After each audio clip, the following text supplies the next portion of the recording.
नंद ज्योतिष कार्यालयामध्ये आपल्या सर्वांचं सहर्ष स्वागत।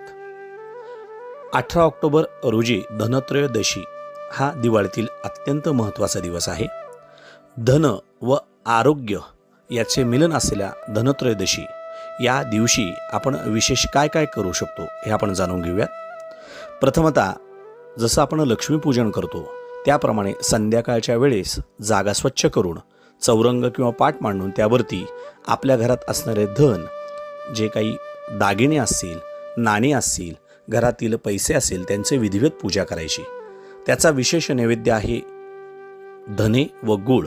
हा आयु आरोग्याच्या दृष्टीने देखील महत्त्वाचा आहे, तो दाखवून आपण प्राशन करण्यास हरकत नाही। धन व आरोग्य यांचं मिलन ज्या दिवशी होतो ते धनत्रयोदशी आहे। धन्वंतरी देवतांचा जन्म या दिवशी झालेला असल्यामुळे आयु आरोग्याची प्रधान देवता आहे, म्हणून तिलाही प्रसन्न करण्यासाठी धन्वंतरे नमः हा जप करायचा आहे। आयुर्वेदात धन्वंतरी देवतांना फार महत्त्वाचं आहे।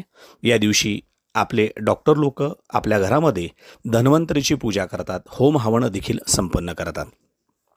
त्याचप्रमाणे या दिवशी संध्याकाळी यम दीपदान यांचं देखील पूजन करायचं आहे।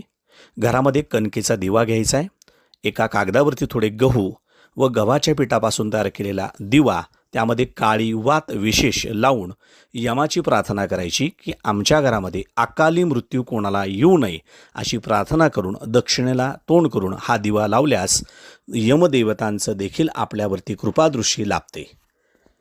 आपणा सर्वांना धनत्रयोदशीच्या शुभेच्छा। धन्यवाद।